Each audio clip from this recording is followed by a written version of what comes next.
Église, comment on attend le césaropapisme. Quand on dit césaro, on a un terme technique et théologique. Quand on dit césaropapisme, c'est-à-dire que c'est César qui dirige l'Église. Tu vois? Donc, notre mission à RDC, c'est César qui dirige l'Église. Comme tu l'as dit, les pasteurs sont les fans du club des présidents de la République. Moi, j'ai vu en son temps, président et pasteur Moko, à qui le président Mboka Zala Parenaï. Il y a un problème. C'est un problème. Et puis pasteur Mkolo Tata Abota président la Kokoraï. C'est un problème. Donc c'est dire que l'église est perd de valeur parce que biso au lieu de ne pas battre la côté à bango sans malam na Yesu, biso que ne négocier bloc à Goliath.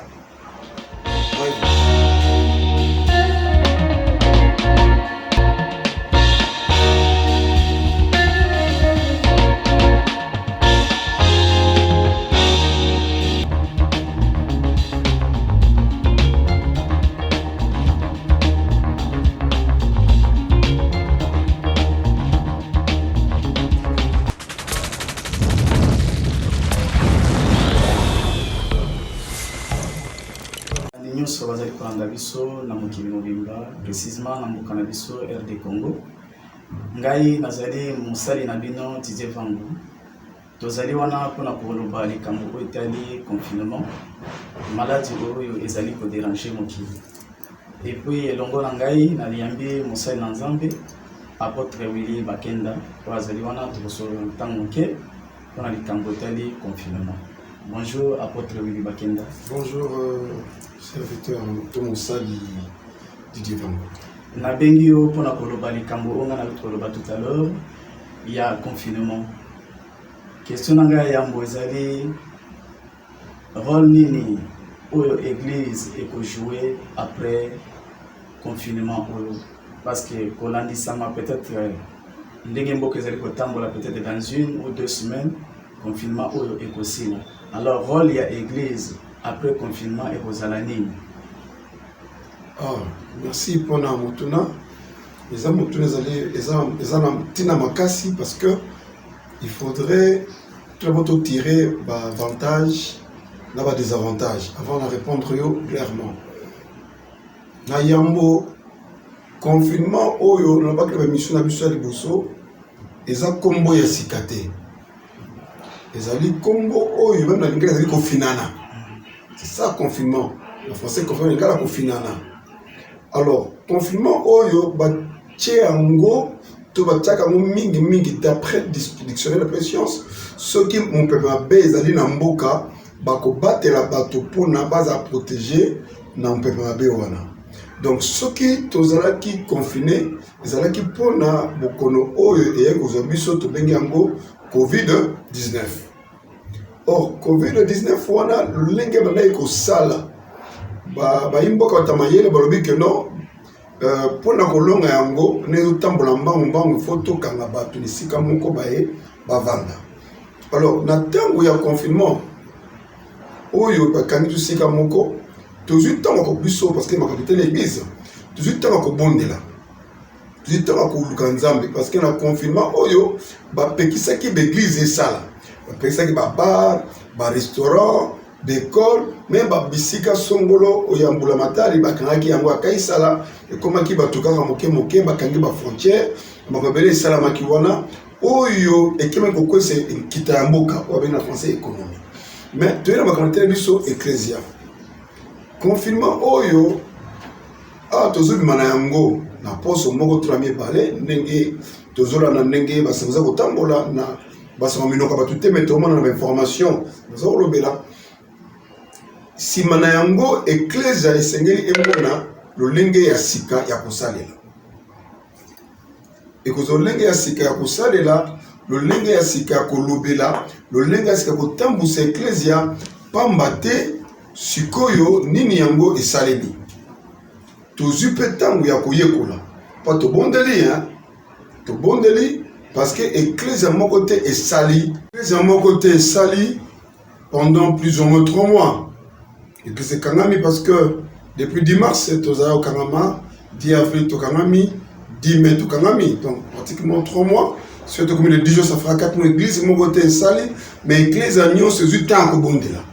Église ebondeli te na ndenge ke bafungoli porte me na bandako na bacellule babondeli mingi mpona mboka et mpona ecclesia parce que eza na langage moko elete soza na mitulu bongosaki mpona ngombe eza na langage moko oyo toke kotanga ke makambo oyo ezalaki lokola bapréparation ya tribulation soka bapréparation ya ntango na suka bapréparation ya bilembo oyo bongososo na ntango na suka. Alors balangage na mingi échangé na bavision bapasteur de l'église même mateya mpe kobongwana mateya ekobongwana ndenge oti koloba toyebi ke na mboka na biso précisément na mokili ndenge ezali ebandaki kotambola avant tokóma na bamakambo oyo ya covid-19 mateya ezalaki kaka yaka kozwa libala yaka kokende poto yaka kovoyage yaka kopambolama. Est-ce que ndenge ozali koconfirme ozali koloba ke mateya lolenge ya église ekochange lisolo vraiment kosala mosala ya komema peuple na nzambe bapréparé mpona arrivé ya Christ ou bien lite ekotikalaka lokola oyo ya liboso? Non, maintenant il faut changer. Pourquoi il faut changer? Parce que poto yango sikoyo poto kolo tazoku fogelo faut tout l'accent tout ce que lola. Amen. Parce que poto ce que bazoku fa so tali nombre ya mort na mokili na covid-19 oyo ezali mikili ya poto c'est pas voilà okende kuna de kuna bakufi ebele mais biso awa tozali moke zomona tozali moke mingi tukufite. Alors du coup pasteur Amayela ko comprendre tout d'abord aucune dimension eschatologique, c'est-à-dire que kotala bilembo ya tango na suka ya bozongi na Yesu pona koloba na église parce que rôle l'église eza ko préparer libota na nzambe kutana na Yesu Masia na rencontre. C'est ça fait notre rôle. Mais ce qu'on peut peut-être tout il y a prospérité, tout il y a délivrance parce que ça va partir oh il y a vie chrétienne. Mais malheureusement awana mboka na biso il y a une comment qui prédominante. Okobala, okobota, okosala, okovoyager. C'est important ces choses. Mais tu se rendre compte pendant 3 mois pratiquement et demi parce que 3 mois fort, parce que ce que le dit, ça va faire 4 mois. 3 mois fort, tu salité, tu t'équité, mais tu confité, tu vivre. Mais au contraire, miraculeusement, Dieu agit. Parce que sur notre tali Congo démocratique, en tout cas, ceux qui me connaissent, Kotaki, mais ça va nombre de morts, on va soutenir la professeur virologue, docteur Mouyembe. Et il y a un nombre en athée. Il y a plus que ça parce que un peuple congolais a sait à pauvreté makasi qui m'a bolé makasi na Congo. Alors, mais à cause de la prière, on a compris que faut que tu aies abana ils ont engagé un gars mais ça m'a dit mon ensemble. Faut que tu aies abana ensemble que tu aies l'ensemble. Coacher les can ensemble. Et crois-moi, on a zoba ngwawa et na tout le temps après des confinements oyo.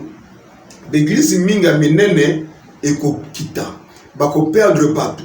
Parce que bandima ko se rendre compte parce que le temps où il y a confinement banza ba bondeli ya banza ba bondeli balandi ba tei na internet par-ci par-là ba lieu qui ba tei ba forme ba dimension belé parce ba sambeli pena ba ninga mso ba internet ba dimension belé parce que tant aux en église na ye akutka matin où il y a message nango alors akomona oui akomona que ils ont compliqué vie de temps na mutuana parce que na Covid-19, enfin le confinement, Nzambe a pesi biso voya sika arrivé.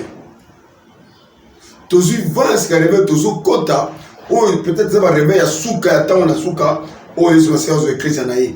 Parce que na makamu, il y a confinement, biso to moni que avant qu'on na supermarché, faut tester température, faut ça la boy comme rambelé belé, ils ont ta préparation, il y a marque de la bête. La préparation il y a plus. Et biso tozu ka biso souvent on a payé billet sur le canal internet. Que déjà basa ko préparation na 5G pour être biso bilemboana pour na en fait ba contrôler biso en tant que tel de ba qui sont dans les lemboisiens société au ressemble territoire en marche wana ya wana la raison pour laquelle après confinement yo mateya ekobongo na l'église mateya ekobongo na l'église mais na ngambo mosusu bazali ko préparer ndenge wuti koloba ke bazo préparer 5G mais église banda koloba ke l'église eza église ya bolamuke mais tomoni église elali mingi solo est-ce que ndenge ozali ko confirmer biso kolobela biso ozali vraiment na elikia que après na déconfinement église kozwa allure mususu vitesse mususu pour nous préparer oya libota na nzambe pour na retour ya kolo.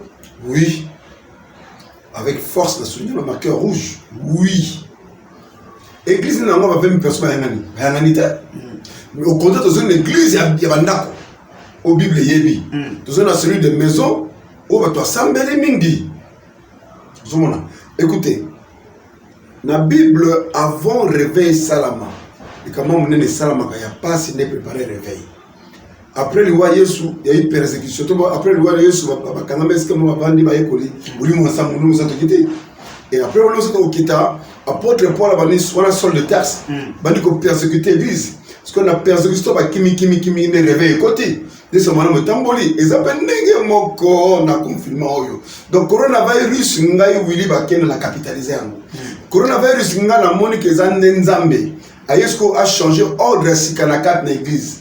A préparé biso na réveil à solo. Et comme dans bango awa bakolanda biso ebele bakotia commentaire mabena mala, mais c'est que je sais nazo maîtriser yango que tozo vivre réveil à sika. Puis à réveil ya suka o mabiso na rencontré. Tozo vivre réveil à sika o comme mabiso na ngambo mosusu. Oui. Wana ezali selon ndenge nzambe ateli kanisi wana na kati na yo. Est-ce que baninga na yo, ba collègue na yo basali na nzambe bazali na likanisi wana ndenge yo zali ko kanisela bango pe bazali ko kanisela bongo? Ah oui, hein? En tout cas quelques-uns on a sonné bango. Dans le temps de combat le prophète Esaïe Mobissa, c'était de l'agneau na kauka na tout là qui est le prophète. Maintenant ozomona ndenge nini makambo oya coronavirus. Le confinement, après le confinement, tu retrouves ma vie avec 50 ans, il faut changer. Amen. Il faut changer. Parce que on comprend le thé. On comprend le thé. C'est-à-dire, donc c'est pour dire à ça le mois, à ça là quand on s'est dans un bêté, à ça là quand on s'est dans diable, dans le caravane en termes de boloko. Parce qu'il faut le changer, il faut se trouver un époux. Et puis, je dis une chose. Dans la théologie de formation, chaque 2000 ans, il y a un grand événement qui se passe. Donc 2000 ans, après 2000 ans, 2000 ans, après 2000 ans, c'est-à-dire que 2 ans, 20 ans, 200 ans, des siècles, après 2 millénaires, et vraiment, nous sommes en Mboka. Et comme on est comme en Mboka.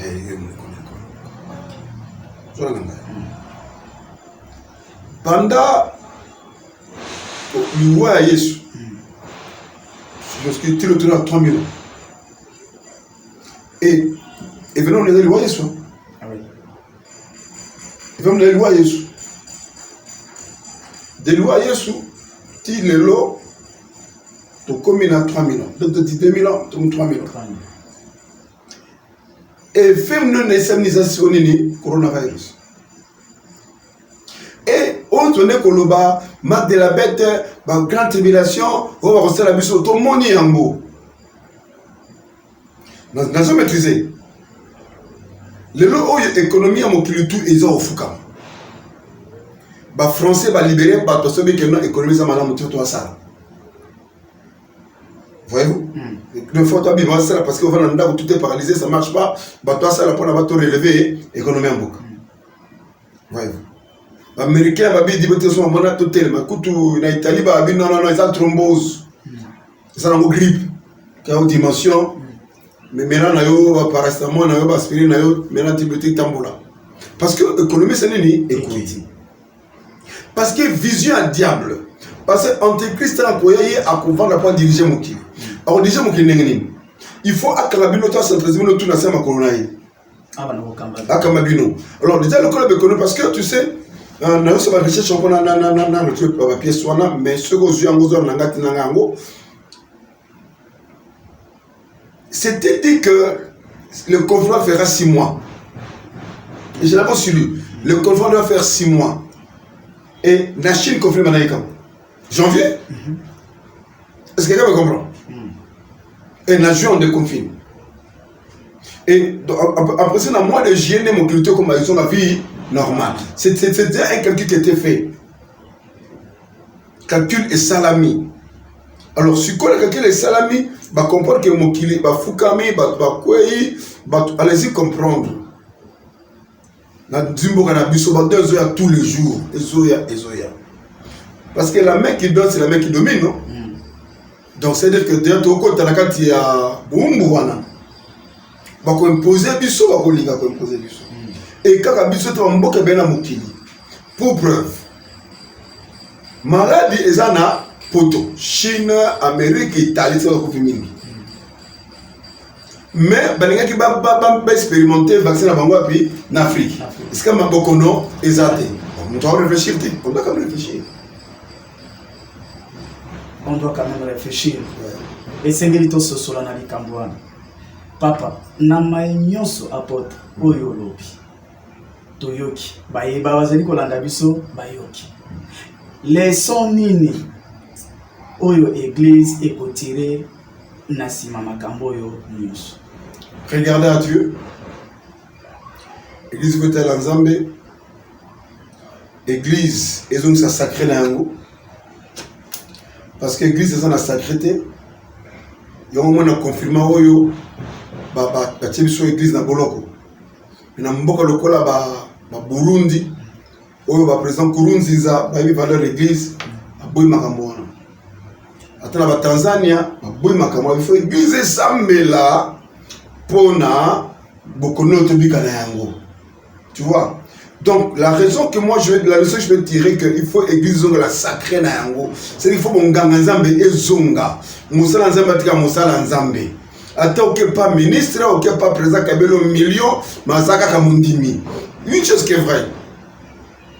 Tout ça qui est la présence de Joseph Kabila Kabangi, l'honoraire. Le long ce qui est Afrique du Sud pour Royambaye, ex-président de la RDC. Ok? Mais Ngala za pasteur congolais. Sur laquelle l'Afrique du Sud pour Royambaye, pasteur aïe, l'église. Donc il y a une différence. Donc celle qui dit que tu as les colonnes à Bango. Donc Bango Bazan a bossé à Nabiso. Et ton avis présent, c'est que dialogue que non, il faut tout samber là. Voyez-vous? Donc l'église, il faut que la sacre nango, il faut que le sika nango, il faut l'église elle là qui sera bato mboka bato nyoso que bisonde to solarana nzambe. Église sengili ezo sika na yango, lokola yolobi, ezali lokola na tango ya kala. Barua ba banda ko kende pa na ba prophètes, ceux qui likambo ko na mboka. Mais lelo na mboka oya biso Congo, RDC. Église ezali na rôle moko te ezali ko jouer. Église perdre bâton nango, église au lieu que ba politicien baya na église et comme ba politicien ba kende ba oya église balanda ba politicien. Ya mona ba perdre les valeurs na bango. Alors na sima ya confinement oyo ngai likambo na nazali kolobali na sima ya confinement oyo. Et est-ce que ko sengela kaka ba pasteur ba kima na sima ya ba politicien ou bien ba politicien ba comprendre que non to perda ki nzela sikoto zonga na nzela. Mais pour bango ba zonga na nzela esengeli ba église loba. Église ça. Non, église zonga la kaka sacré. Na banzo za la ngai. Na sakola ka anabi, on a tellement battre plein coronavirus. Nabi donc Dieu m'a dit dans 15 jours à éclairer biso. Dieu nous a éclairé. On a tatu là que nabi que non, c'était mardi mercredi na tombo que il faut déconfiner biso. Ba ko bloquer biso beauté. Na déclarer ngwa l'église TV. Donc il faut église éthique na sacre na yango. Église que so fou kamaté devant les politiciens. Voyez-vous? Ce que se passe. Église to comment on attend le césaropapisme. Quand on dit césaro, on a un terme technique et théologique. Quand on dit césaropapisme, c'est-à-dire que c'est César qui dirige l'église. Tu vois? Donc notre mission à RDC, c'est César qui dirige l'église. Comme tu l'as dit, les pasteurs sont les fans du club des présidents de la République. Moi, j'ai vu en son temps, président et pasteur Moko, à qui le président Mboka Zala Parenaï. Il a un problème. C'est un problème. Et puis, pasteur Mkolo Tata Bota président, c'est un problème. Donc, c'est dire que l'église perd les valeurs parce que Bisso, au lieu de ne pas battre la côté à Bango San Malam na Yesu, Bisso qui ne négocier plus qu'à Golia. Voyez-vous? Et moi, là, je réitère, même les gens parlent en mal de Denis, moi je parle en bien de Louis. Parce qu'il faut tout capitaliser les choses. Denis alors bien que Biso Mimboka au Congo. Et je le soutiens.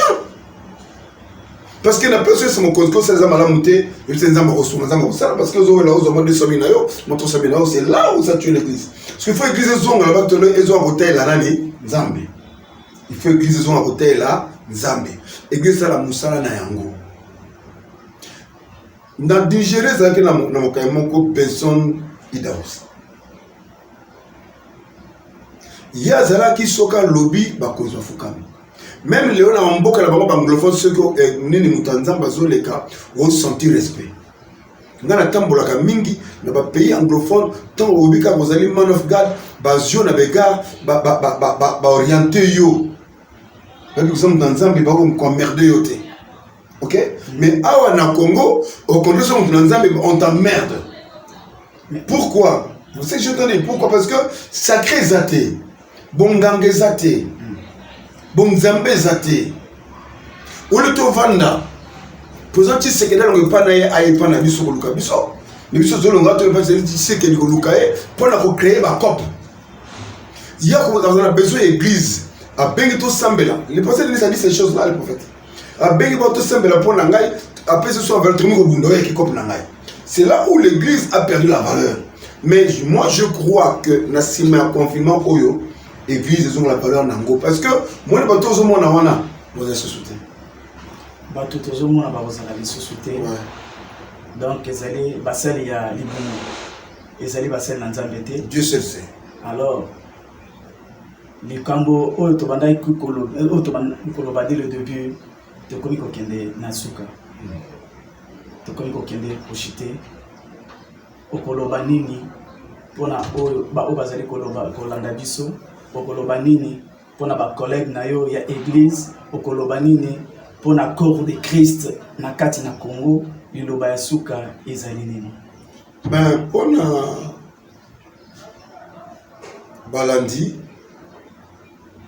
nzamba za makasi nzamba za monene nzamba za malamu ayoka losamba basantu et surtout pour le peuple congolais RDC. Dieu nous aime tant, ça va l'équipe sur le délai présent.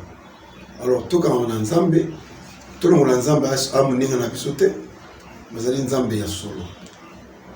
Que tel Nzambe et à construire l'abisso. Parce que ce tout le monde d'élité, beaucoup plus de monde le communauté. N'a pas ça Nzambe, tout revoir Matéa, tout revoir marche l'abisso, tout revoir Nyoso, tout ce qui est sacré, c'est Kalayango. Docteur Nzani. Docteur Nzani, alors toujours qu'il faut toujours la sacrée et toujours la sacrée. Toi que ça vous Nzambe, tout est amaté à ndamute, tout est amaté à solo, oh yo Nzambe à cause de kumu Nzana. Pour l'accord de Christ, tout le monde la discrimination. Tout le monde a peur du haut et confinement, au contre mon limité parce que on a neti kana ko banda ko belé ko banda ko na poto banda ko na Amérique na période ko banda ko belé na la bandi ba ta de na Amérique ba ta na partout. C'est pour dire que discrimination ça la kawana hote ba église amuke o ba ke kokusa il faut qu'on oublie ces choses surtout na ngambo ya Yesu tout tika na ngambo na Yesu et j'insiste pour l'église de corps tous à la soudé tous à la bolingo ndé et ko ça la biso force dès qu'on peut que sacré ils ont la place là ya wonde ko baksin esengeli sacré zonga na kati na église on ezali liloba ya suka ya pona mokolo ya lelo ya émission ya lelo topesi bino nyonso bolandi biso mbote pe à la prochaine bye bye.